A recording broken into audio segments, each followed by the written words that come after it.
House Bill 1057, having had its second reading, is up for consideration and final passage. Are there any remarks? Representative Deutsch. Thank you, Mr. Speaker. Members of the body, today I bring you House Bill 1057, the Vulnerable Child Protection Act, a bill to prevent sterilization and other medical harms against children ages 15 and under who feel trapped in the wrong body. I'll begin where it began for me, with pleas from the victims. First, from young people who are living with regret over what doctors did to their bodies. Quote, "The thought I hate my body still pops up in my mind a lot, especially when I actually have to fully see it in the shower. I try to remind myself that it's not true. I don't hate my body. My body's me, and I care about it. I hate what happened to it. I hate that it got harmed." One woman wrote, "I made a regretful choice as a teenager, but I trusted the doctor's advice. They were the experts. Who was I not to listen to them? But telling a teenage girl that megadoses of testosterone would fix her mental health problems? They didn't even talk to me about other treatment options. No doctor or therapist suggested I give myself time. No doctor or therapist told me that most young people outgrow their feelings of wanting to be the opposite sex. I'm not a political person. I'm just a young person that needed help from the doctors and unfortunately got caught up in this medical scandal." And another wrote, "There are no words for me to express how horrifying it is to me that a medical professional agreed to remove organs from my body based on the delusional belief that, quote, I am actually a man." And yet another, "Maybe I'll accept my situation one day, but I'll never forgive any of the doctors who enabled this massive delusion." Parents are also victims. They follow the advice of their doctors, only to realize later the harm they've done, as this mother explained, quote, "I took my doctor to a gender therapist and was shocked to learn there was no test, no diagnosis, and no criteria beyond a child's feelings to verify whether or not her self-diagnosis was accurate. Instead, the doctor put her on puberty blockers on the first visit." Most children with feelings like this are ordinary boys and girls who are anxious, depressed, traumatized, question their bodies, and struggle with their identity, a situation not uncommon during childhood and puberty. Studies show that teens can embrace their sex through counseling. Instead, in today's medical world, many are being chemically castrated, sterilized, and surgically mutilated. It's not hard to be moved when you hear pleas like these from innocent, suffering children. When I learned there are doctors that do these procedures here in South Dakota, including Sanford, Planned Parenthood, and Monument Health and Rapid, I started the process of developing the bill that you have before you today. We heard in committee that Sanford does about 20 of these cases per year. We didn't hear from the other providers, so the total number per year in South Dakota is unknown. We also have an affidavit from a Sanford doctor indicating providing hormones to a girl as young as 13. Nationally, we know children begin as young as 8 or 9, so it's possible the doctors began children earlier than 13 in South Dakota too, but we don't have documentation. The bill passed out of State Affairs on an 8-5 vote after 3 hours of debate. The committee heard testimony from young victims, a young woman who nearly died from taking massive doses of testosterone and is still suffering from permanent side effects, from parents of victims, from lifelong Democrats, including a former attorney for the ACLU, from a mental health counselor, from 3 doctors, including a psychiatrist who specializes in matters of the mind, an endocrinologist. Thank you. Fink yields. An endocrinologist who specializes in hormones, a family doctor, and even a transgender adult. This diverse group testified on behalf of the bill because they believe the procedures listed in the bill are not health care, but are harmful acts against vulnerable children who are too young to understand the impact that sterility, mutilation, and other lifelong health risks will have on them later in life. I want to say from the outset, there's no inconsistency between my respect for adults who chemically or surgically alter their bodies to live as transgender and my conviction that subjecting children to these interventions are deeply hurtful. This bill is about protecting children. This is a bill of compassion. It simply says, wait. Wait until your 16th birthday. That's all. Just wait. It's a pause button. It protects children from harm just like we protect them from harm in so many other ways, like from smoking and drinking and vaping and all the other ways that we protect children in South Dakota. The bill is needed because a child's belief that he or she is the opposite sex and the South Dakota doctor's decision to provide the procedures banned in this bill are based solely on the child's feelings. There's no blood test, no brain scan, nor any other objective medical test detected. It's feelings, and as we all know, feelings can change. These children deserve treatments based on rigorous long-term research. Instead, they're receiving experimental interventions that will leave many of them permanently sterilized, at risk for serious disease and maimed. These harmful interventions include arresting normal puberty with Lupron and similar puberty blockers, cross-sex hormones, and the surgical removal of reproductive organs and other healthy tissues. This is not merely my opinion, but also the concern of many medical experts around the world, including the Australian College of Physicians, the Royal College of General Practitioners in the UK, and the Swedish National Council for Medical Ethics. In fact, world-renowned child psychiatrist Dr. Christopher Gilberg believes this is, quote, possibly one of the greatest scandals in medical history, and has called for, quote, an immediate moratorium on the use of puberty blocker drugs because of their unknown long-term effects. In committee, we heard opposition testimony from a physician from the American Academy of Pediatrics who endorsed the interventions.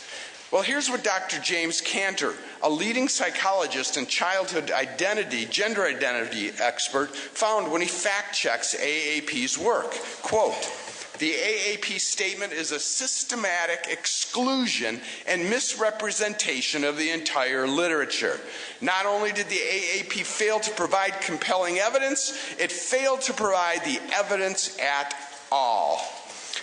Next, I just want to move on briefly to some of the underpinnings of this bill.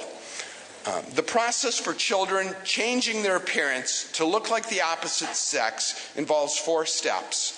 The first step is called social transition, meaning children can assume a new name, wear clothes, hair, makeup, etc. that's consistent with the opposite sex. And there's nothing in this bill that prohibits social transition. Nothing. This bill is about banning the use of potentially sterilizing drugs and otherwise harmful medical procedures on children, ages 15 and under, who seek to alter their appearance and are too young to understand the potential, lifelong harmful ramifications of these choices. The interventions prohibited in this bill include puberty blockers such as Lupron to arrest a normal child's puberty, which is commonly given between the ages of 8 and 13. Now, I'm going to ask you to pay particular attention to what I'm saying now because I see there's an amendment that may be coming up to gut. Thank you. Sorry, Representative Deutsch, please make your final remarks. You have 20 seconds left on your 10-minute time limit. Thank you. So you're going to have before you a choice. I'm going to tell you, please, that the Vulnerable Child Protection Act protects children's rights to bodily integrity at a time when the child is most vulnerable. Time. The Act prohibits, may I finish? Final remarks. I have a sentence. The Act prohibits harmful actions that result in the permanent destruction of children's healthy bodies, including their ability to beget, bear, and nurse children, all of which are fundamental rights at an age when such children cannot possibly understand the implications of these decisions or give meaningful consent. Thank you for your consideration. Further remarks? Further remarks? Representative Duba. Thank you, Mr. Gosh, and members of the House. I stand today to represent the families and their transgender children of South Dakota.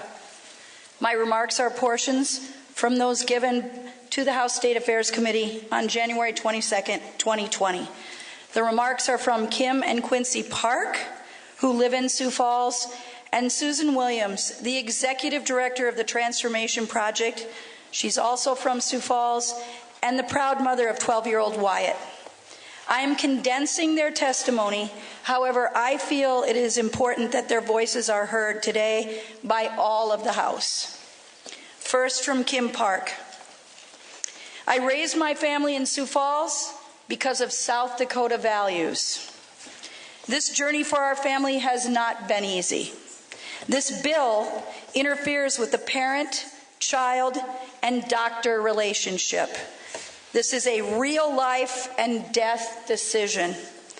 Children struggle with anxiety, depression, and thoughts of suicide. Our family struggle to come to terms with it and have seen countless doctors. Medical decisions are not made on a whim. And when our child was diagnosed with gender dysphoria, it took many months, many doctor's appointments, and many doctors. If you support this bill, you are telling me you know what's best for my child. I am the one who knows my child. I am the one that cares for them. And most importantly, I am the one who knows them and what it is best for them. And frankly, you don't. Quincy Park, 17-year-old junior in high school. I couldn't believe that the medication it took months for me to get access to might not be available for my younger friends and even for other kids like me. I felt attacked. Not only was the bill attacking me, my family, my friends, my doctors, and kids like me, it was accusing us of a problem that doesn't exist. What you are doing is not preventing harm. You are denying treatment to children who have a strong disconnect from their bodies. Over half of them have or will have suicidal thoughts. Hormone blockers you are trying to ban are the very pause button you are looking for.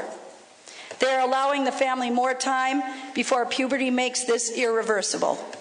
I know one thing. I know who I am. I am Quincy Park. And then finally from Susan Williams. She grew up in the Midwest and went to college at Sioux Falls College, and after that worked in the children's ministries.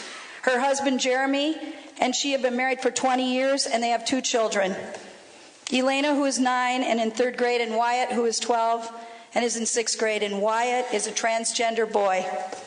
When he was 9 years old and in 3rd grade, my son was riddled with depression and anxiety, which is not normal for a 9-year-old kid. One day he came home from school and burst into tears. I can't do this anymore. I can't be a girl anymore. That's the first time I heard the pain and trauma inside my kid come out. Something is not right here. My husband and I thought, we need to do something to help our kiddo. When Wyatt was 10, after many discussion sessions with counselors and doctors, and a heartfelt 8-page letter that he wrote, we started using male pronouns and calling Wyatt by his new name. That was in March in 2017. Since then, Wyatt has blossomed and thrived. When politicians try to intervene in the sacred relationship between parents and children, harm is inevitable. Since 2007, I've gotten to know many parents and kids across South Dakota who are in the same situation as my family. I can tell you they are terrified by this bill. They are scared because of the harm that this bill will do their families and because of the message that this bill sends. Our children deserve better. They deserve to be loved and cared for, accepted, and not treated as though there is something wrong with them or that they are a problem to be solved by politicians, simply because of who they are. In closing, we are trying to insert ourselves into a private matter between families and their positions. I urge you to vote no. Thank you. Thank you. Any further remarks? Representative Sullivan. Thank you, Mr. Speaker. I rise in vehement opposition of HB 1057. Healthcare decisions should be made by patients, families, and their physicians. Government should not interfere. Perhaps you remember these words spoken by House leadership almost 1 year ago on a relatable issue. This is just what happens when government is involved so deeply with healthcare. It has no place with healthcare. That isn't one of the constitutional requirements when it talks about providing for the general welfare. It means to get out of the road and let things take place in the private sector, not that the government would be involved, end quote. So what this tells me, and what this is telling the people of South Dakota, the people we were elected to represent, is that it's okay for government to involve itself into the private family matters of South Dakotans when it's convenient for the agenda of some. It tells me that government overreach is okay when it involves a group of people that you may not understand or are not willing to understand. It tells me that it is okay when it is targeting a group of people that makes some uneasy or uncomfortable. So tell me, good representatives, why are we legislating and involving ourselves into some aspects of healthcare but not others? Is that not the definition of hypocrisy? I want to quote South Dakota's GOP platform in regards to parents and their role in a child's life. According to section 3.6, and I quote, "We affirm the rights of parents as the primary nurturers responsible for financial support, health care, and discipline of their children." This also seems to be in direct conflict with HB 1057. Medical decisions made for children should be between the physician, the parents, and the child. This also seems to be in direct conflict with another platform of the majority party within our legislature, a platform that reflects high regard for the idea of limited government. And I again quote, "Federal, state, and local governments should be limited to their respective roles as essential to inherently governmental functions." So whether or not you believe that transgender children exist, which they do, to be clear, or if you think they are confused or making poor decisions for their life, they are not, again, to be clear. It is a moot point when it comes to how we function as a government. This bill is clearly and overwhelmingly an example of government overreach, and it is a solution in search of a problem that does not exist. I ask you, good representatives of the House chamber, to please vote your conservative values. I'm a Democrat asking you to please vote your conservative values. Government intervention in the private lives of citizens needs to be limited. Thus, I urge you to please vote against this atrocious and invasive legislation and utilize the common sense and logic that I know you all possess. Please vote no on HB 1057. Thank you. Further remarks? Representative Freimuller. Thank you, Mr. Speaker. We heard a bill yesterday in Health and Human Services regarding raising the age for smoking to 21. This bill passed with comments suggesting kids were too young at 18 to smoke. So here we are today, one day later, saying it's okay to start transgendering real children under the age of 16. How is that? How is smoking more important, saving them from smoking, and not trying to help them with this? So I'm asking you to vote yes and support the children and their future. Thank you. Thank you. Representative Howard. Thank you, Mr. Speaker. So there's other of my fellow legislators that you're going to hear from today that will speak more eloquently to the scientific, medical, and moral necessity for this bill. And I am imploring you, begging you to set aside the voices of opposition, listen to the facts, and make your decision and do what is best for these children. But I am going to take a few minutes of your time to address a unique aspect that has probably been addressed to you by the opposition, and I'm going to talk to you about the economic impact that you've probably been told that this bill might have on our state. Now, personally, I don't believe economics should have anything to do with this debate, but you've heard that it's a possible reason to vote against it by the opposition, so I'm just going to talk to you a little bit about that. Now, while we are one of at least 6 states, it may be up to a dozen right now, that's bringing bills of this sort this year, we are still breaking new ground with this bill. And so that means there are no other states that we can compare to, we can look at to say, okay, if we pass this, this is what's going to happen to our state economically. The closest we can come is looking at North Carolina, House Bill 2 that they passed in March of 2016, familiarly known as the bathroom bill. It is certainly not the same bill, but it's the closest comparison that we can have. So as many of you know, they passed in March of 2016.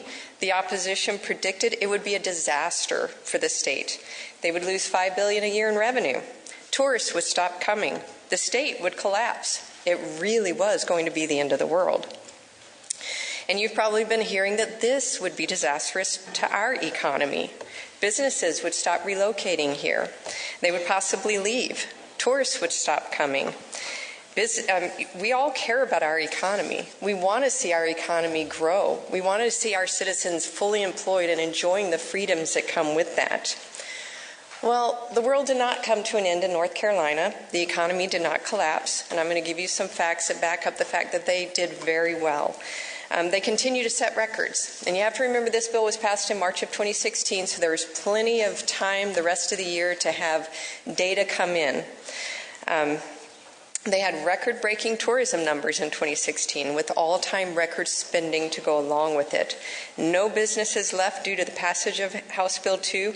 And in fact, Bank of America, Google, Apple, Pepsi were all among hundreds of businesses that expanded or reinvested in their operations in the state. According to Site Selection Magazine, which is a magazine whose mission it is to publish information for businesses that are planning expansions, North Carolina took the top spot in their 2017 Prosperity Cup rankings for the third straight year in a row. They ranked 4th in the nation for attracting and expanding businesses and 7th in per capita Governor's Cup tally of projects for the year. And no, I'm not touting, I'm not asking you to move to North Carolina. We still have the better state. I'm just saying they have been doing very well. I had the opportunity to speak to the sponsor of that bill the other day, and he sent me a memo that the fiscal staff of their legislative research did on this. And they did research to see was there an economic impact after the passage of that bill. And they stated there was no discernible positive or negative economic trend in North Carolina's gross state product for the time period that it was in effect. And the same for employment. In fact, both continue to rise at a pretty sharp increase. Clearly, North Carolina does continue to have one of the best business climates in the nation. But there was simply no discernible difference from the time period before the bill passed to after. So I'm just asking you, if you've heard that from the opposition, I'm just going to ask you to set that aside. Don't think of that as a valid argument against this bill. South Dakota, like North Carolina, has one of the top business climates in the nation. According to Forbes, while North Carolina does rank number 1 overall for being the best state for doing business, we come in 14th. We actually beat them. We're number 1 for business costs in the nation. We beat the national average by 15% for the cost of doing business in the state. We tie for 16th place in unemployment numbers with a rate of just over 3.2%. And according to the Tax Foundation, we come in number 2 for having the best tax climate in the nation, behind Wyoming, who is number 1. So clearly, we are doing something right here in South Dakota. And that's reflected that we are ranked 14th for population growth since 2010. We are one of those top states for having in-migration. You know, people are fleeing some of those other states, but we are growing. Thank you. So we have what people want here in South Dakota. We have a quality of life and a way of life that reflects our values, which are faith, family, and freedom.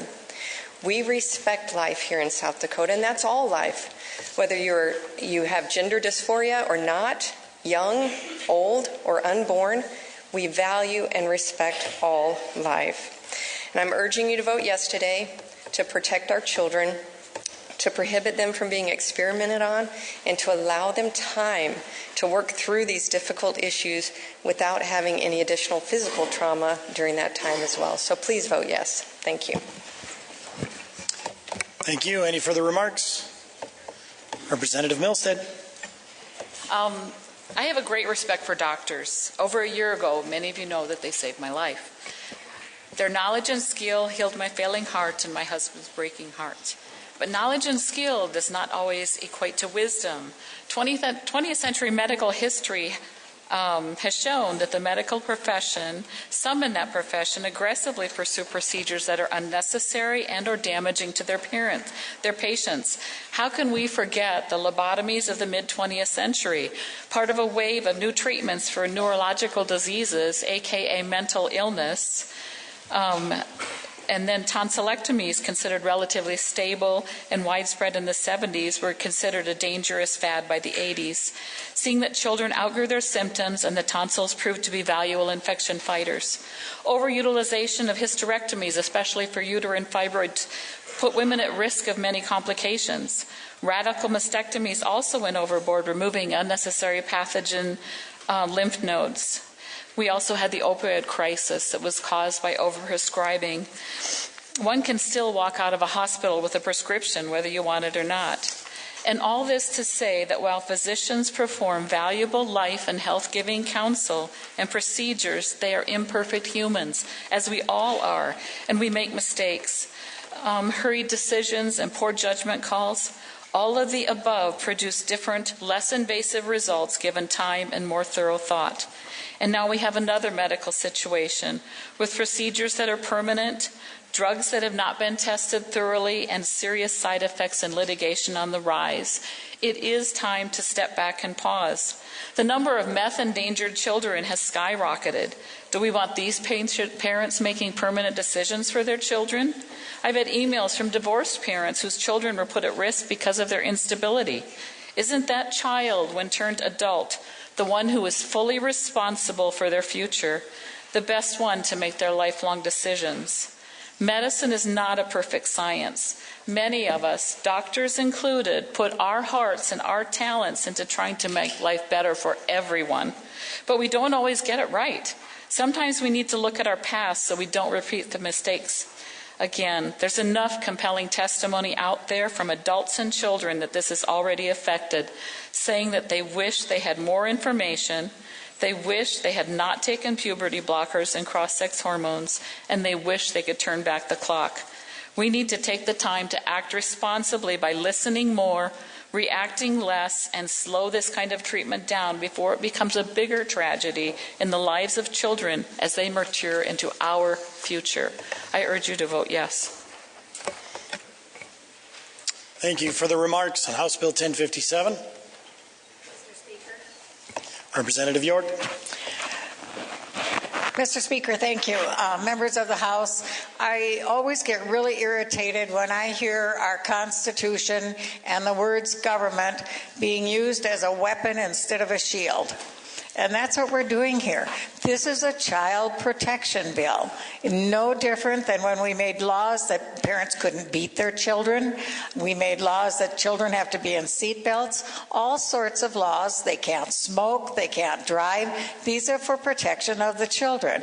And that's exactly what this is. I talked to one of my own doctors because I was quite unfamiliar with what puberty blockers were. I certainly am educated on the fact now after reading hundreds of links that people sent to me. But I did go to my own doctor who I know and I trust. And I asked him about puberty blockers. And he said, anytime you take a medicine that's going to interfere with the meticulous functions of the human body so well put together, he said there's going to be effects. He said we're going to see very young osteoporosis patients because of the lack of calcium, of hormones being inserted into their bodies.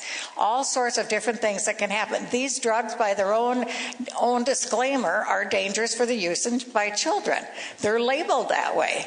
This is a child protection bill, and I would urge you to strongly vote yes on this bill so we can protect our kids. Thank you. Any further remarks? Representative Haugard. Thank you, Mr. Speaker. I appreciate the earlier quotes. I think that's probably some of my words before, but I'd be glad to address those individually in context.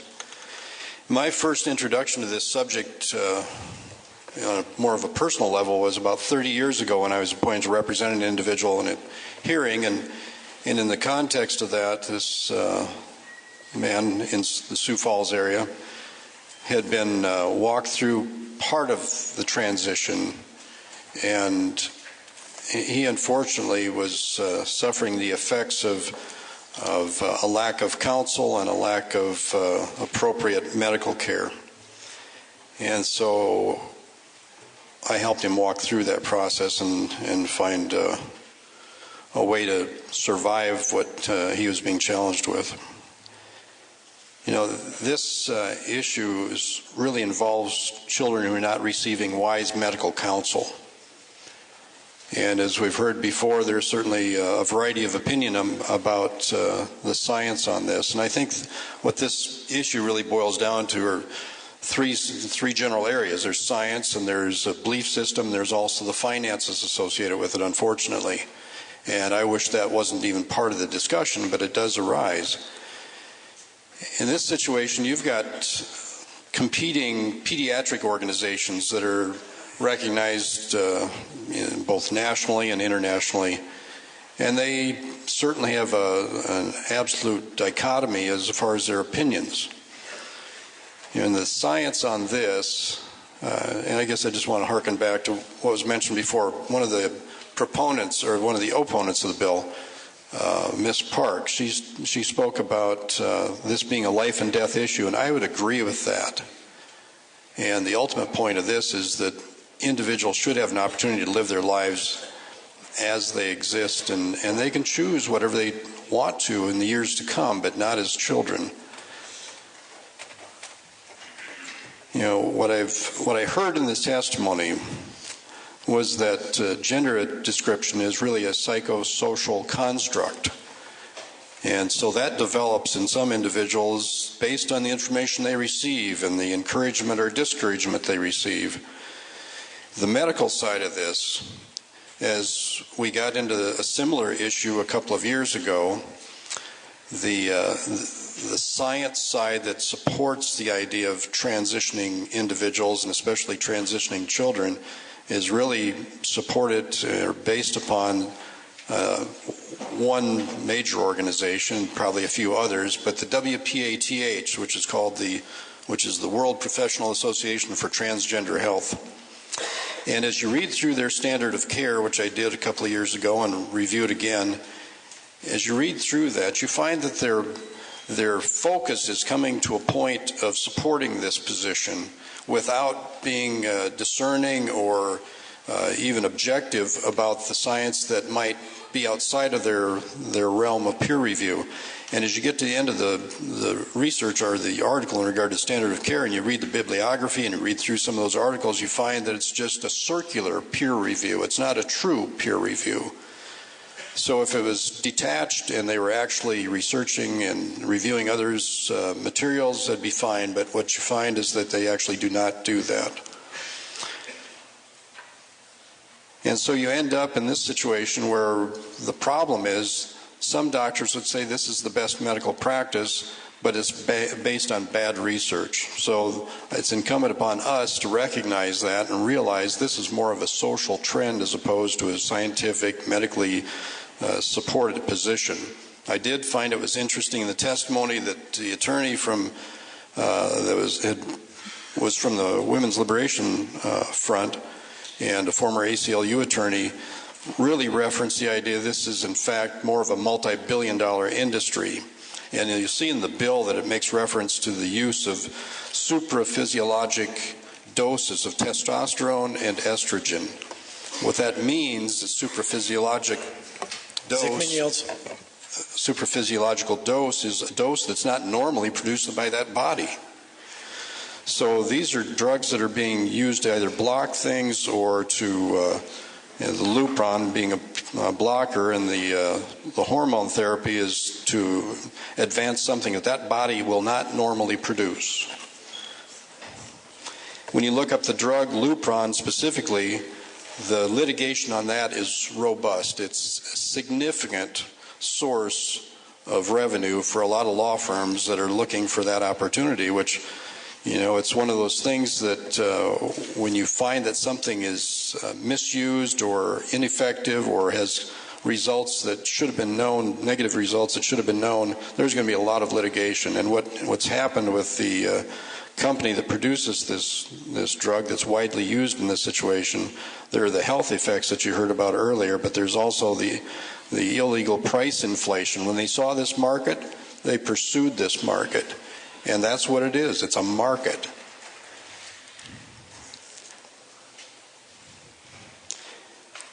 And addressing the finance side of things, when the testimony arose, I've again visited with the sponsor of this North Carolina bill a couple of years ago, and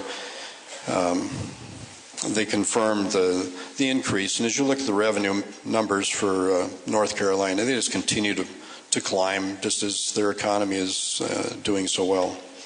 I'd also point out that the idea that this is as common as is suggested, if you look at the statistics on this, the 46XX or the 46XY chromosomal anomalies are reported to be somewhere in the range of 1 in 20,000 births. So this is not as widespread, the genetic anomalies are not as widespread as one would suggest, and the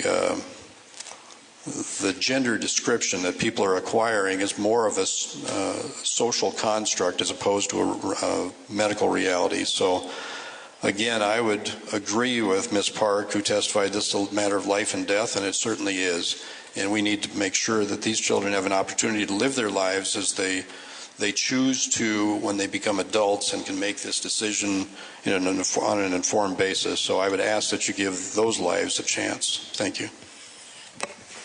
Thank you. Any further remarks? Representative Olson. Thank you, Mr. Speaker.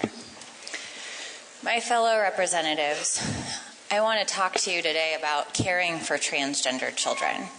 And I'd like to start by asking you, who amongst you has taken care of a transgender child? If you would be bold enough to raise your hand. There's not many of us. Mr. Speaker, ask a point of order. You can't ask for a show of hands on a subject. All right. I've had the privilege in my tenure of running a nonprofit caring for children who are 10 to 18 to care for hundreds and hundreds of children, helping thousands of them as they navigate their teenage lives. And out of that time, we had two children who came to us who were experiencing transgender issues. And out of that experience, it's a difficult situation. And we know that. We've heard from many people. This is a difficult point in someone's life. Being a teenager is hard, but being a transgender teenager is very hard. So I don't envy any of the parents, the 20 parents who are having to evaluate surgery, any of the parents and the children in that process. It's difficult. And those parents have a right to discuss those decisions and make those decisions about their child. And you, if you had a child who was transgender, would likely advocate for them not to take hormone blockers, not to have surgery, to wait, right? But when we look at this and we look at the reasons we legislate things, we need to be careful when we interfere with parental rights. We were given a list yesterday of all the ways in which we limit children. Many of those are federally imposed. And if you look at the others, they have exceptions. You can't do this unless your parent says so. You can't do this unless your parent says so. And there's a few, like driving, in which you can't do it because that will affect the safety of others. But we solidly support the rights of parents to make decisions about their children, their health, their education, and a myriad of other points. So when we've talked also about the danger of medication, there are many medications that are dangerous that parents choose to let their children take, including benzodiazepines, which increase the likelihood of suicide in teenagers, up to life-saving, dangerous, unproven cancer treatments for children, because those parents in those small situations get to decide what is best for their child because they know their child and they're weighing those risks. So that addresses sort of the points of parental rights and our emphasis to protect that, the issues of medication. I think the benefit of what we've seen from this legislation is it's fostering a discussion. People should be more informed. They should make decisions they don't regret. But just because a person regrets something, someone in California regrets their decision, people who have all sorts of legal things that they regret, they have breast implants that are gender affirming that they regret. But we don't outlaw those things because people have done many things they regret. It's not a reason to stop another person who doesn't regret their path. Of those 20 surgeries or those small number of people, we are talking about a small number of people. Some regret their choice and some don't. So when we get between parents and their children, not only is that something that we don't agree with as Republicans, but that kind of nanny state legislation is the very thing we have previously stood against. It is Reagan who said to us, the most terrifying thing you can hear is, "I'm from the government and I'm here to help." We are standing here talking because we're saying we know better than these parents. The other issue that I have a problem with this legislation is that you've heard from the sponsor. He learned of that this summer. And you've heard from others. This is being introduced in 12 other states. And this is not the first time that South Dakota has been used as a test ground for controversial legislation being pushed by outside voices. If you listen to the committee testimony, 9 of the 10 individuals who testified were not from here. This is information and an agenda Read yields. by people who regret their decisions in California and Seattle. It was the people from South Dakota who testified asking you not to do this. And I have to tell you as a final point, I've read through many of my emails. Many of the people from my district have asked me not to support this, and we represent many different districts and many different people. But I got an email from a woman on the eastern side of the state whose child is going through this. And she said it's very difficult, and the child is threatening suicide, and she needs us to pass this legislation to help her. But the problem with that is, it's not our place. She needs to have that difficult conversation. She needs to be the parent. She needs to stand up, and this won't eliminate that issue. That threat for that child won't go away if we pass this. So what this does is take away parent rights. Are we worried about children? Yes, but the title is wrong. It's not a vulnerable protection, it's a parent right restriction, and that is not okay. So I ask you to vote no. Any further remarks? Representative Perry.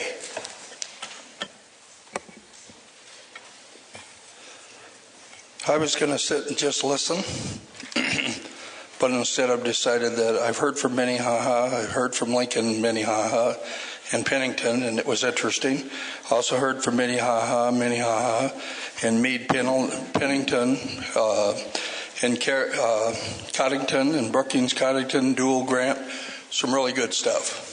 Long story short, there have been big advancements in the acceptance of transgender in the transgender community. And I agree that adults should be able to do what they want. I 100% agree with that. The Vulnerable Child Protection Act is a very interesting act. And yes, it does get things going with medical, and it does get things going with parents. And but these are we're talking about permanent changes.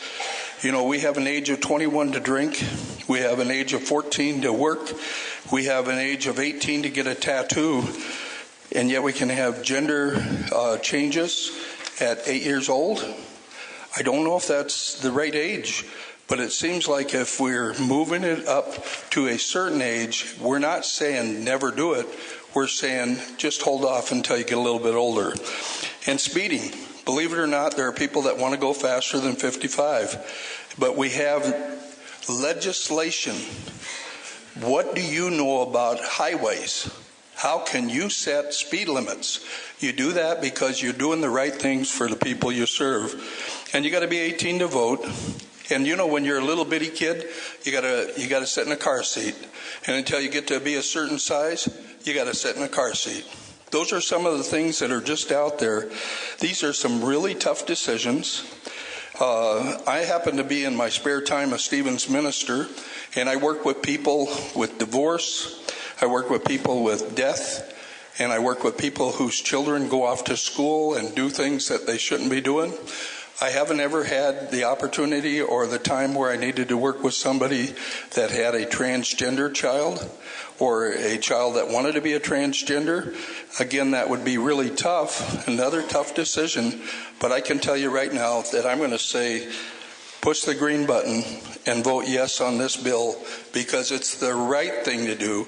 It's not the easy thing to do, but it is the right thing to do. Thank you, Mr. Speaker. Thank you. Further remarks? Representative Mills. Thank you, Mr. Speaker. This is a very interesting discussion on a very tough topic. One of the things that's been talked about is what's the role of government? What's the right role of government in a situation like this? Well, I came here believing that government has very few roles that it should play, but one of those is to protect the weak and the vulnerable. And I can't think of anything more weak or more vulnerable than our children. You know, all of us have things on our desks. Sometimes we have goodies to share. We have pictures of family. I've got a coffee cup here. I never put coffee in it. It's got pictures of my grandkids on it. Last week, they sat up in this gallery, and I introduced them to you. And you saw those kids, each as individual and unique as possible. One granddaughter stood up and waved and smiled like crazy, and the other one huddled back into her mother. And one was nursing. I'm here to protect those kids. They're not smart enough to know about gender. My goodness, when I was 17, 18, I don't think I had a clue about gender. Why in the world would we think it would be not the government's role to protect those kids? When they're adults, they can make these decisions on their own.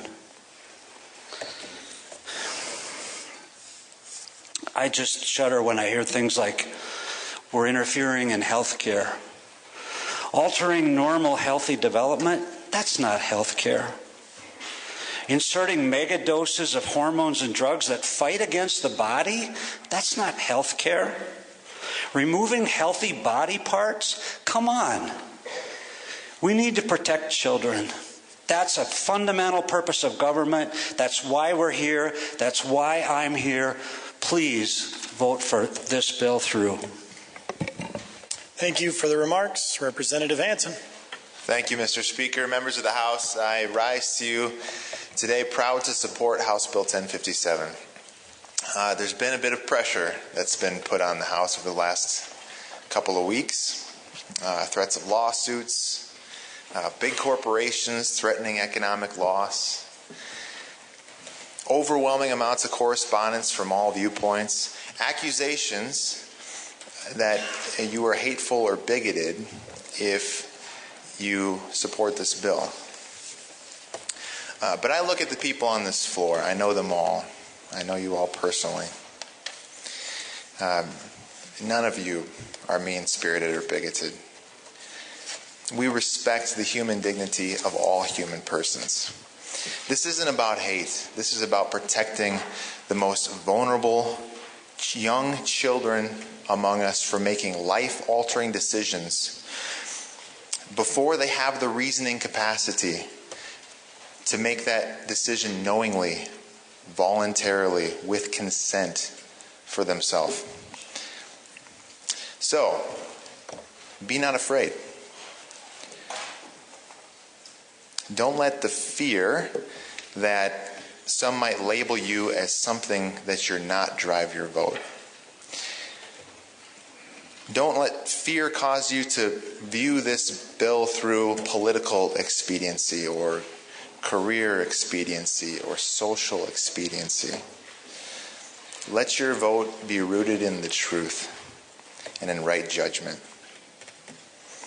We're talking about injecting little girls, little 12-year-old girls, South Dakota daughters, with testosterone, with blocking these little girls' puberty, with cutting off, we're talking about cutting off little girls' breasts. Now, how can these kids possibly know the long-term consequences of those decisions when even the FDA doesn't know? There's no long-term FDA studies on the effect of testosterone in little girls. We heard from the South Dakota Medical Association in committee, State Affairs, last week, and they were talking a little bit about consent and who consents to these procedures. And in the testimony, it was presented that it's the parents who really consent. It's not the child. It's the parents. And that makes sense because the child can't consent. It's been covered already, but we treat children, young children, differently.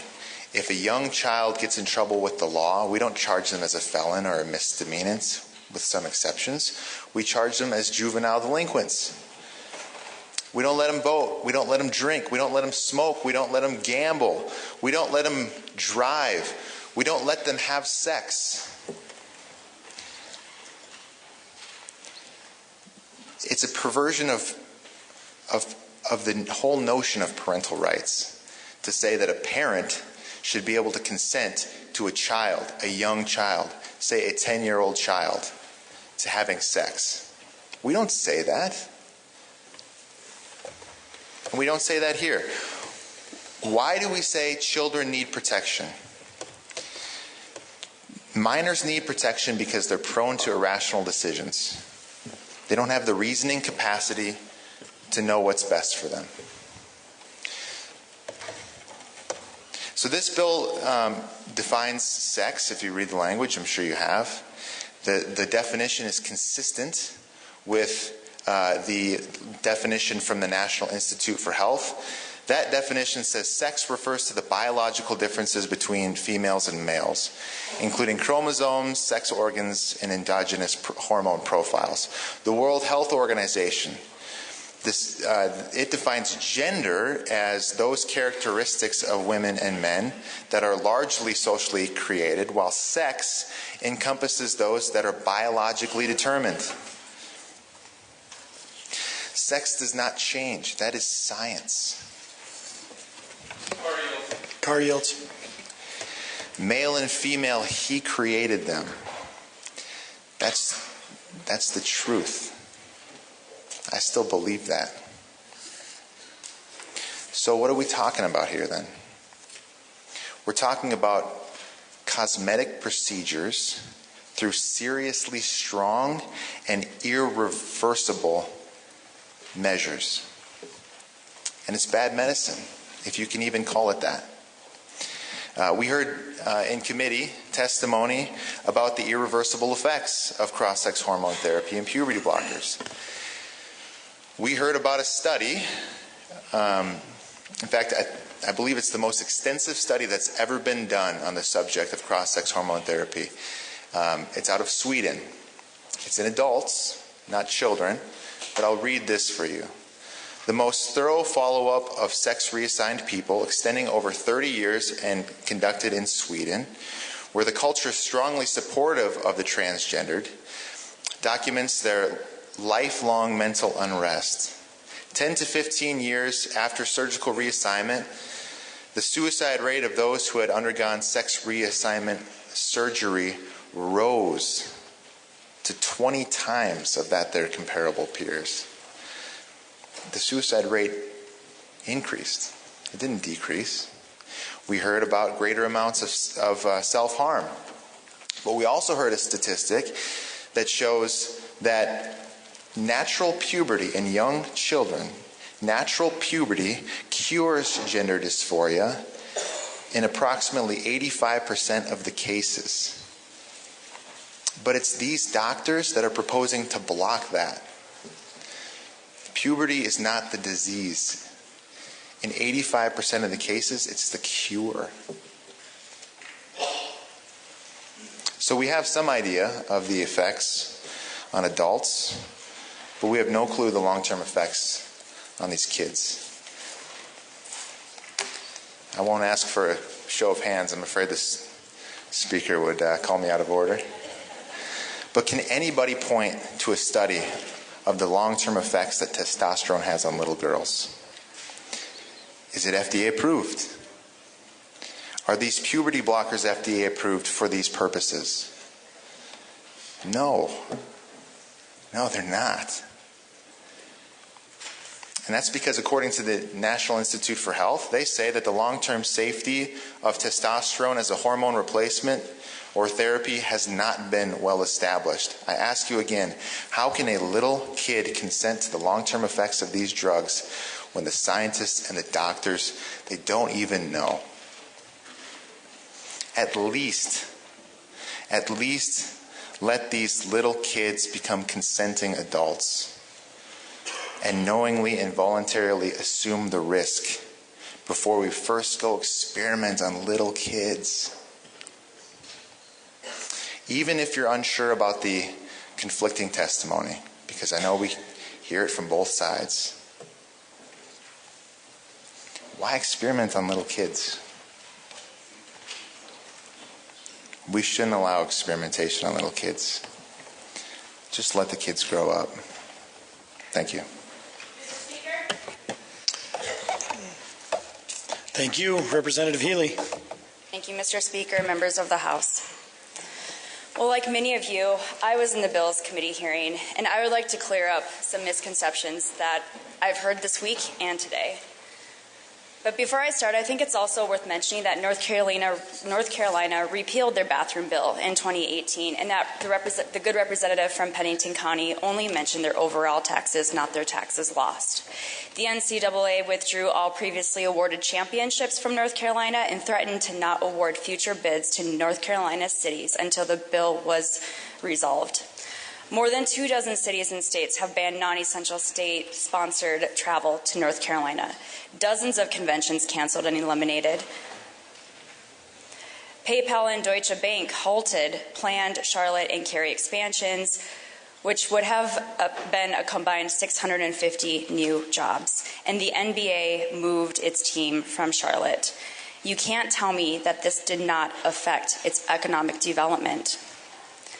And we've heard the long-term effects of puberty blockers that have been studied. Well, this is true of many pharmaceuticals. A lot of the times they aren't studied. We often see prescription drugs that are currently available and marketed that have never received FDA approval. How many of you are using aspirin? It's commonly known that aspirin can treat a headache, manage pain, reduce the risk of a heart attack or a stroke, but the FDA has reviewed data and does not believe the evidence supports the general use of aspirin for primary prevention of a heart attack. This argument could be made for thousands of pharmaceuticals. The danger of puberty blockers seemed to be another concern that we heard that day when it was heard in the State Affairs. Many of us received emails, including a study that alleges drugs used to treat gender dysphoria in transgender kids are linked to thousands of deaths.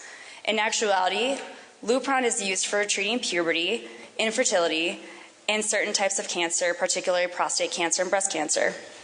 And that's because prostate cancer is worsened by the presence of certain hormones. So people fighting this disease are sometimes given hormone blockers, otherwise known as puberty blockers, so they can slow the cancer's progression. People wouldn't even be using this drug if they weren't at risk for death. This study reviewed all deaths, including cancer patients, and came to the conclusion that this drug was dangerous. This study reviewed all the deaths, and many of you know that I'm an analyst. Statistics out of context are incredibly dangerous. Stats require analytics, and this stat is no different. More importantly, transgender youth in South Dakota already face significant barriers to accessing adequate health care. The misinformation and the deception of the biased studies presented this week is not helping our trans youth that we are trying to protect. We also heard words like sterilization, mutilation, castration, and these are really scary sounding words, and they're meant to be, but they aren't a truthful representation of care available to South Dakota patients. They're intentional mischaracterizations of evidence-based medical procedures that aren't even performed in South Dakota. Proponents of the bill referred to medical treatments for trans youth as experiments. These experiments were even compared to those of the Holocaust. Medical treatment for trans youth follows well-established guidelines that have been carefully and responsibly evaluated by medical and mental health experts from around the entire world. To reduce these guidelines to medical experiments is irresponsible, it's disrespectful to the profession, and it's wrong. The committee hearing was filled with alarmist quotes, and we even heard some of those today. Injecting our little 12-year-old daughters with testosterone, cutting off little girls' breasts, strong and irreversible procedures, life-altering decisions, experimenting on little kids. These comments were made following testimony from doctor after doctor and medical associations stating that surgical procedures are not performed in South Dakota.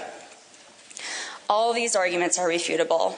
The misconceptions and the misinformation shared about puberty blockers and FDA approval, even the point about Sanford. Sanford does not provide around 20 procedures a year. They have 20 patients in which they provide some level of care, whether that's therapy or counseling or puberty blockers. There are no surgeries, there's no castration, there's no sterilization, there's no mutilation, and when you take all these false narratives away, you're left with a meaningless bill that purposely misrepresents medical practices, and it ultimately supports a transphobic agenda. The name of this bill, the Vulnerable Child Protection Act, in an attempt to suggest that these kids need to be protected. In an attempt to suggest that these kids need to be protected. Excuse me, sorry, I'll start over. The name of this bill, the Vulnerable Child Protection Act, is an attempt to suggest that these kids need to be protected from parents and doctors.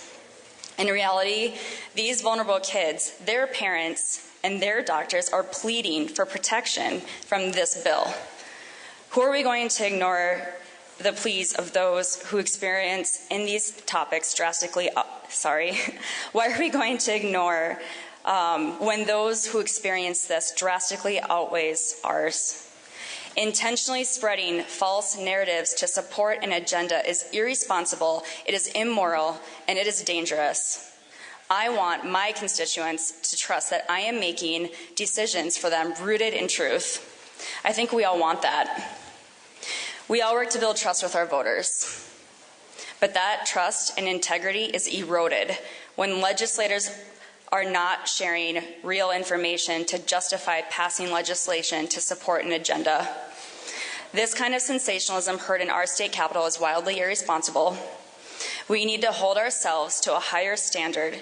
Our role as legislators demand this. I urge you to stand in solidarity with our medical professionals, with evidence based in truth, but most importantly, I ask that you support our trans youth and equitable access to health care. Please vote no on this bill. Thank you for the remarks, Representative Qualm. Thank you, Mr. Speaker and members of the House. I know there has been some talk that this could lead to possible litigation. I would like to read you a letter, or not going to read the whole letter, but parts of a letter from Liberty Counsel. Dear Governor Noem, Liberty Counsel is a national nonprofit litigation, education, and public policy organization with an emphasis on First Amendment liberties. With offices in Florida, Virginia, and the District of Columbia, and affiliated attorneys in every state in the nation, including South Dakota, Liberty Counsel provides representation at no charge on matters within our mission. I write on behalf of Liberty Counsel in regard to HB 1057, the Vulnerable Child Protection Act, to communicate and offer for a pro bono defense of HB 1057 at no charge to the taxpayers if it is enacted. Liberty Counsel believes that all people are made in the image of God and have inherent dignity and worth. We believe that children should be protected from objectively harmful and destructive procedures that destroy healthy body parts. We view the Act as a necessary protection for particularly vulnerable children from increasingly common harms. The Act is constitutional.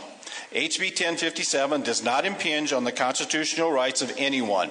It solely addresses harmful conduct such as invasive surgeries on minors to remove otherwise healthy organs and the prescription of specified drugs for harmful purposes. It does not apply to speech or recommendations or discussion made by medical professionals. It is inappropriate for anyone to suppress a mentally and emotionally vulnerable child's natural puberty or engage in medical castration and sterilization of such children when the vast majority, if treated with love, concern, and watchful waiting, will outgrow their confusion by adulthood. The DSM-V states that up to 98% of boys and up to 88% of girls, if allowed to go through natural puberty, will accept their natural bodies.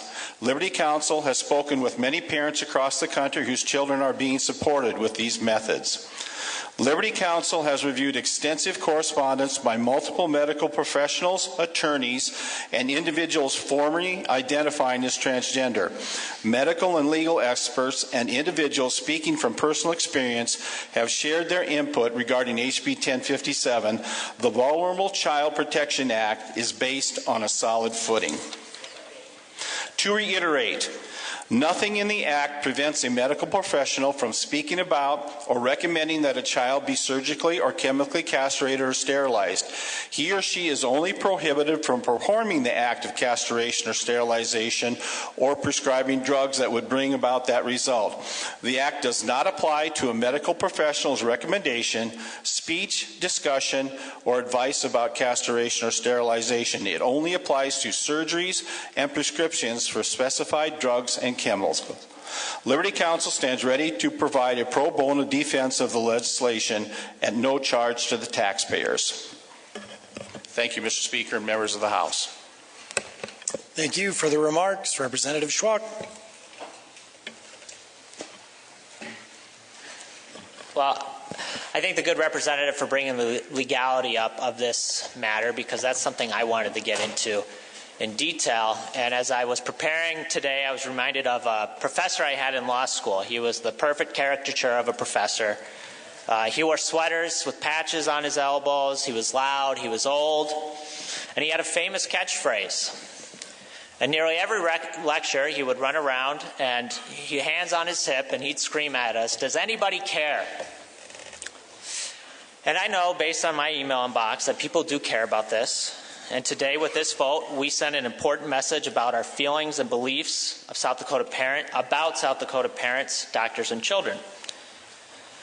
But today, I'm going to urge both the proponents and opponents of this bill to put those feelings aside, to focus on the one thing my professor was asking the question about: our Constitution. Now, I think we all know our Constitution protects fundamental rights. And in this chamber last year, we focused on fundamental rights under the Second Amendment We passed legislation to strengthen reporters and the First Amendment. And we also passed laws that were challenged in court and ultimately found to be unconstitutional. And as a result, taxpayers ended up paying the legal and attorney's fees. So our close constitutional examination of this legislation is about protecting the taxpayer's dollar as well as our children. Unequivocally, I think this legislation, if we do not do our due diligence now, will be challenged in court, and the court will strike it down, and our taxpayers will be on the hook again to pay more plaintiffs' lawyers' fees. The fact that some third-party group up there has offered to defend the state of South Dakota in court doesn't solve the problem of plaintiffs' attorneys' fees if this law were to be struck down. And we've already paid several times to the ACLU in these lawsuits. And there are several reasons why I think this legislation faces this fate. First, it's parents. We've talked about consent, children giving consent, but it's ultimately parents who make the decision to start any sort of therapy, any sort of medical procedure for their child. In Troxville v. Granville, the U.S. Supreme Court articulated long-held jurisprudence. The liberty interest of parents in the care, custody, and control of their children is perhaps the oldest of the fundamental liberty interests recognized by this court. I want to emphasize that again. The oldest of the fundamental liberty interests. Our Constitution protects parents from overly burdensome interference in their relationship with their child. It's this protection that allows parents the liberty to raise and educate their children in their home, should they so desire. To overcome this fundamental interest, this body will have to demonstrate substantial evidence in the record that this is a crisis in South Dakota that warrants extreme intervention into the parent-child relationship. I listened to the committee testimony. I met with the mothers and fathers. I've seen the thoughtfulness and weariness in their faces. Putting your child on puberty blockers is not an easy decision. It's not one that's made lightly, and it's only made after extensive deliberation. South Dakota doctors testified that parents they work with are thoughtful, making the decision with medical evidence in their child in front of them. And I want you to think about this when we vote on this, because this is going to go to court.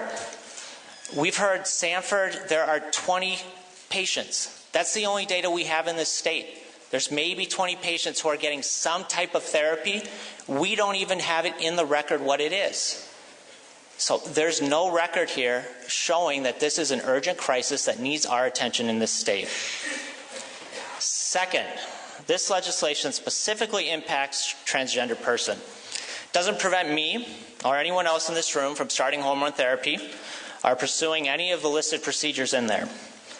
Because this legislation is narrowly focused on a particular class of people in South Dakota, in court, we'll have to show an exceeding persuasive justification for the action. In constitutional law, we often call this intermediate scrutiny. In the words of one district court, this level of scrutiny is demanding. And so there is no uncertainty here. And I want you to know the federal district courts in Pennsylvania, Maryland, Ohio, and New York have all applied this standard for cases involving transgendered persons. Again, the facts and science are not there to support this bill. First, I don't think this is really disputed anymore. The listed surgical procedures do not even occur in South Dakota. Smith yields.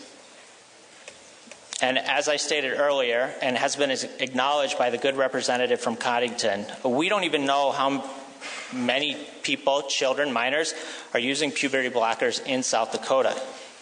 And second, as a good representative from Minnehaha demonstrated, the medical research unequivocally demonstrates that the use of puberty blockers in therapy is not physically or mentally harmful to children. There is significant medical evidence out there that shows the use of puberty blockers in therapy decreases depression, decreases suicides, and improves self-esteem in trans children. And lastly, and probably and most importantly when we're looking at a standard of intermediate scrutiny, the effects of puberty blockers are reversible. When you stop taking them, your genetic puberty restarts again. So the idea that there are irreversible procedures going on in South Dakota, that's just not in the record.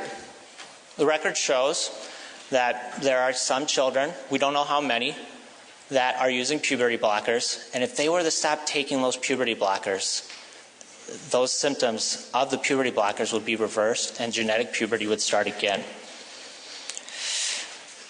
The record's clear. We have not met our burden, and as a result, I don't think South Dakota will be able to defend this law in court. But let's prevent that right now. Let's prevent a losing, costly court fight, and let's just vote this bill down here on this floor. The good representative from Rapid City mentioned the North Carolina legislation, HB2. And you should know the ACLU challenged that law. It went to court, and they had a preliminary injunction hearing. And the judge ruled in favor of the ACLU at the preliminary injunction hearing. Now, a preliminary injunction hearing is not a final order, but it is a good sign of what the court is thinking, and it oftentimes produces a settlement because the courts kind of tip their hand. And you should know one of the factors that the court must find when there's a preliminary injunction is that the plaintiff is likely to succeed on the merits of their litigation. So that was found in that case, and then the parties settled, and HB2 was repealed in the state of North Carolina. And I know there's a group out there that's offering to to defend this lawsuit for the state pro bono. I question whether the Attorney General would allow that. I think there would be many, many issues going on with letting a third party come in and defend this lawsuit and speak for the state. But that doesn't solve the problem of attorney's fees and court costs. Because if we lose this case, like with the other two that came down, plaintiffs are going to seek attorney's fees. And so far the courts in South Dakota have awarded them. And the fact that they're willing to defend it doesn't put the ultimate liability on them for the payments of the cost of that action. It's still on us. So let's prevent taxpayer dollars from going to the ACLU. Together, let's recognize the fundamental liberty interest of parents that's enshrined in our Constitution. And let's vote this legislation down. Thank you. Further remarks, Representative McCleary.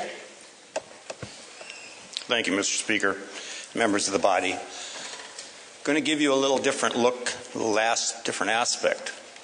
I sit on a board of directors for a healthcare system. What we do here today could very possibly prevent me and my board and my healthcare system to get doctors to come to South Dakota.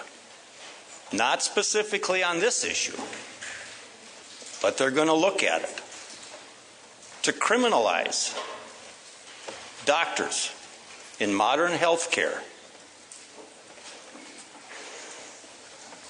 and in the medical field. You need to understand what you're putting me and my board of directors in the light of if this bill passes.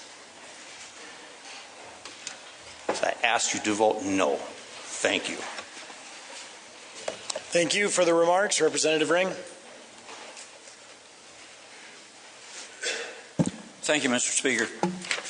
I wanted to follow my good friend from Yankton County and former student. So I'll take all the credit for his. I also wanted to assure him that I do not own a sweater with patches on this. I wore it out. I wanted to follow him because I was hoping I might also be able to stay under the 5 minutes, and I think I can because I wanted to talk about some of the evidence that he's already mentioned. And first I want to say that when I first became aware of this bill, I was really torn for a lot of personal reasons that I don't need to go into here. But I spent a lot of last weekend reading material from both sides, including the handout that the prime sponsor had given to us last week.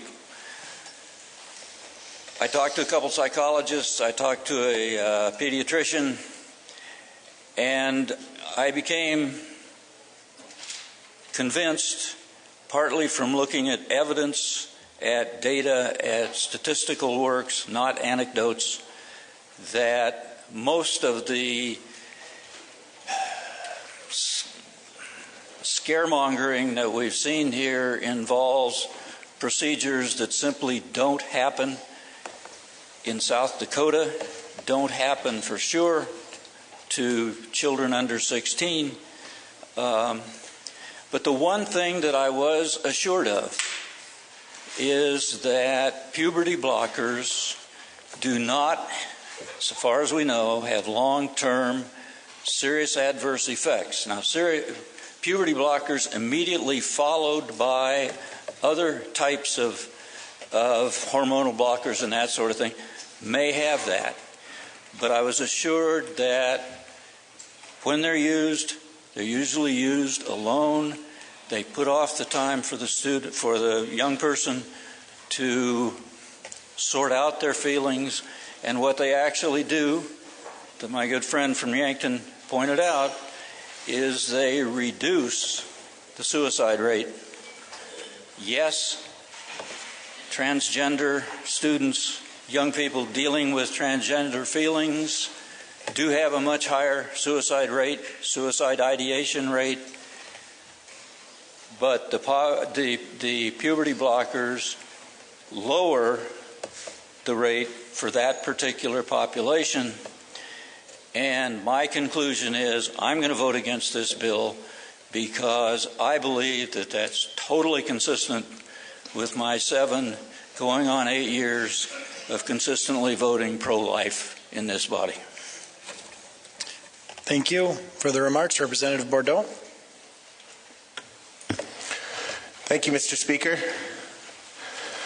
Members of the People's House, I rise in strong opposition to this bill. That is a direct attack on some of the most vulnerable people in our society who already endure some of the worst bullyism in our schools and our communities. Now, some of you would like to say that I'm probably about to go completely off of the reservation. I'd submit to you that I go completely off the reservation every day when I come here to serve the people of South Dakota. Now, I grew up with a very close relative of mine who was a two-spirited man, as we call them in the Native community. He was a few years older than me, and we talked often about society and how tough it is in some places to live in peace without being terrorized and called names, as many of these folks go through here in South Dakota due to people trying to regulate their behavior or their feelings. Unfortunately, my relative gave up on South Dakota and moved to another state where people are treated better and accepted. He passed away, but he would want me and this body to protect the rights of those individuals who are living with gender dysphoria. Also, doctors take a Hippocratic oath to work with their clients, and it really puts them in a compromising position when they have to break that oath. And we heard from people here about South Dakota losing business. Well, I think that's one that really hits home. You know, tourism, we heard, is going up in record numbers, and all over the country things are doing well ever since they let that money come in from Greek banks and all these untaxed dollars that the new administration let come into the United States and flood our market. So no wonder things are looking well economically. But I'd like to thank the South Dakota Chamber of Commerce and the Sioux Falls Chamber of Commerce for their stance against this bill. Now, many of you were in church this past weekend, and I would ask you, what would Jesus do? Now, I'm not going to go further down that road because you don't see me in church all the time, and I think I can get better information from somebody, like I'm quoting Dr. Martin Luther King Jr. A few quotes here. And I tried to get it under 3 minutes. I still might get that done. Shallow understanding from people of goodwill is more frustrating than absolute misunderstanding from people of ill will. History will have to record that the greatest tragedy of this period of social transition was not the strident clamor of the bad people, but the appalling silence of the good people. Our lives begin to end the day we become silent about things that matter. And I'll leave you with one more. The hottest place in hell is reserved for those who remain neutral in times of great moral conflict. I know some of you need your re-elections. a little help with the re-elections this year, but this divisive effort only hurts South Dakota and our most oppressed members of this society. I'd ask you to go red on this. Thank you. Further remarks? Representative Deutsch, would you like to close us out?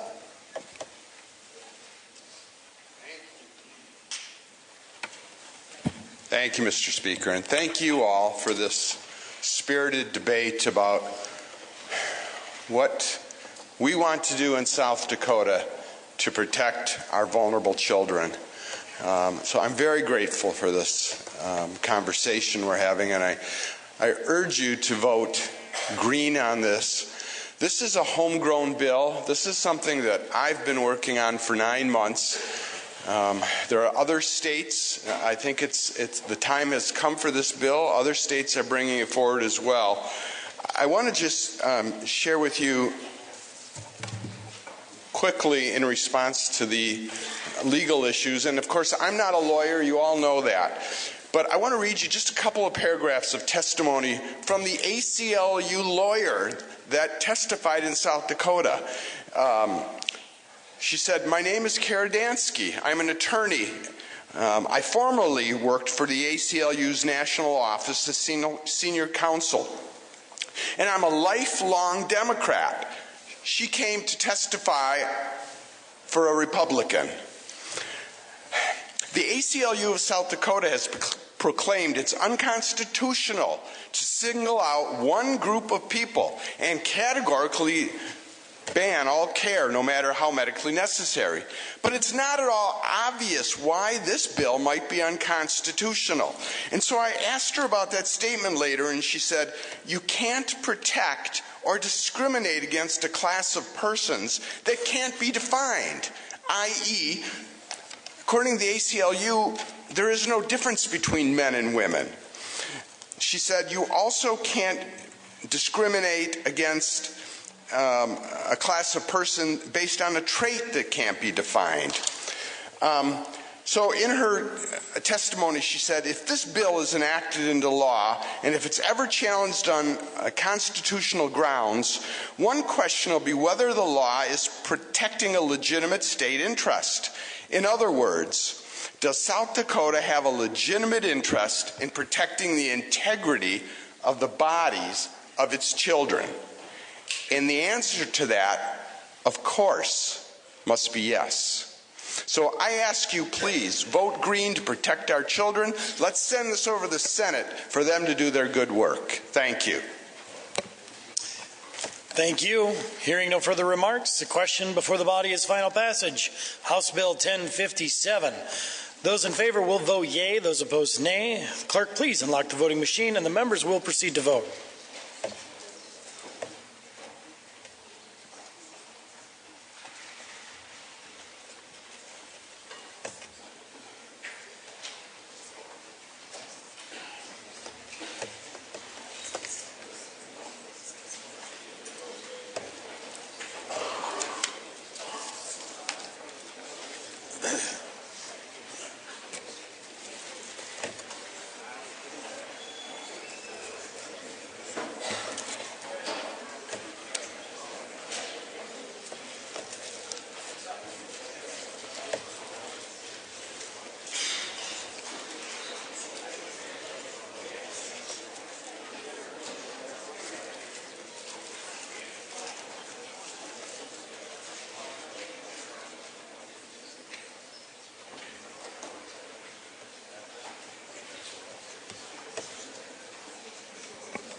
A few more out there yet, please make sure you have voted and proceed to vote.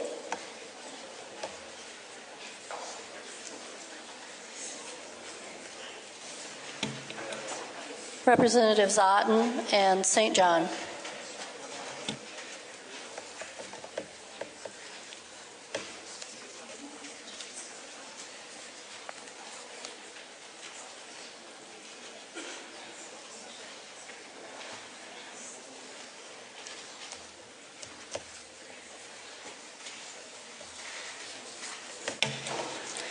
Mr. Speaker, all members present have voted. Please display the vote.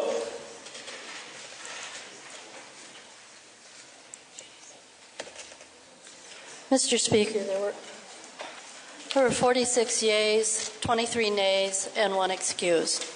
House Bill 1057, having received the majority vote of the members elect, is hereby declared passed.